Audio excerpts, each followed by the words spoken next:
ឲ្យតែនឹកឃើញរឿងលបែងជលមន់ចេះតែចង់តែអស់សំណើចបាទផ្អើលអ្នកភូមិព្រោះតែសំឡេងហូកញ្ជ្រៀវរបស់អ្នកភ្នាល់ជលមន់ហើយនឹងចាក់អាប៉ោងណាតែហាក់ដូចជាស្ងាត់អាញាធននិងសមត្ថកិច្ចខណៈដែលការបើកលេងនឹងធ្វើទៅបានច្រើនថ្ងៃមកហើយនៅសង្កាត់ច្រាំងជម្រះ2អ្នកភូមិខ1សង្កាត់ច្រាំងជម្រះ2ខណ្ឌរិស័យកែវរាជធានីភ្នំពេញបានឲ្យដឹងថាជាច្រើនថ្ងៃមកហើយដែលក្រុមអ្នកញៀនលបែងស៊ីសងពពាក់ពពូនគ្នាភ្នាល់ជលមន់និងចាក់អាប៉ោងស្រែកហូកញ្ជ្រៀវអើងកងរំខានដល់ការរស់នៅហើយពុំទាន់ឃើញអាជ្ញាធរឬសមត្ថកិច្ចចុះទៅបង្ក្រាបសេចក្តីរាយការណ៍បានឲ្យដឹងទៀតថានៅតាមច្រកចេញចូលទៅកន្លែងលេងល្បែងស៊ីសងនេះគេដាក់កម្លាំងមនុស្សយាមកាមចំនួន3ទីតាំងដើម្បីឃ្លាំមើលសមាជិកភាពឬក៏ធ្វើការសម្របសម្រួលជាមួយអ្នកដែលចង់បានលុយហើយបិទមាត់បាទហើយបើសភាពការតានតឹងពួកគេនឹងរាយការណ៍ជូនបរិសម្នាក់ឈ្មោះសាទដែលជាមេក្រុមបើកសាយវៀនល្បែងស៊ីសងនេះតើតើសកម្មភាពខាងលើក្រុមការងារវ័នប៉ុស្តិ៍ពុំទាន់អាចទំនាក់ទំនងសុំការបញ្ជាក់ពីបរិសឈ្មោះសាទដែលជាមេខ្លោងនោះបាននៅឡើយទេ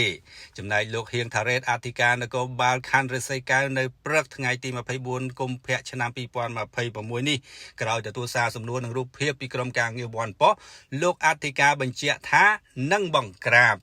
ទោះជាយ៉ាងណាតាមការខ្សឹបខ្សៀវមកក្រុមបើកវងលបែងស៊ីសងរបស់លោកសាទនេះគឺថាមានគ្នា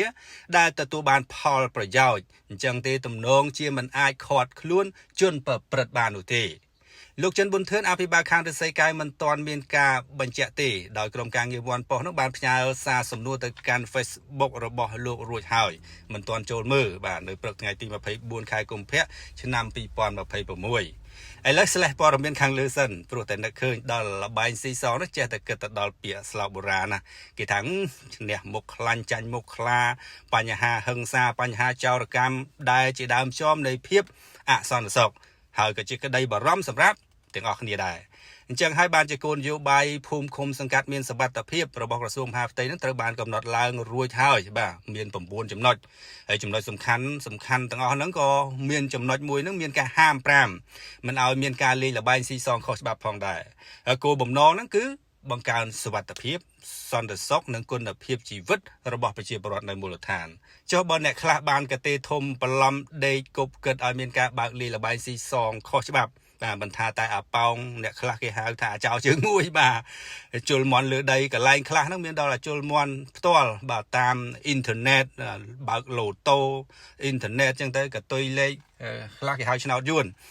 ដែលជាលបែងធ្វើស៊ីមិនសុចរិតទេណាមិនមែនជាការផ្សងសំណាងទេបងប្អូនសូមតោងប្រយ័ត្នពេលដែលលងលក់នឹងលបែងគឺតែងតែវិនិច្ឆ័យនឹងឯងអរគុណបើមានសេចក្តីរាយការណ៍ឬក៏មានការបញ្ជាក់ពីអ្នកពាក់ព័ន្ធយើងខ្ញុំនឹងធ្វើសេចក្តីអាប់ដេតព័ត៌មាននេះបន្តទៀតបាទ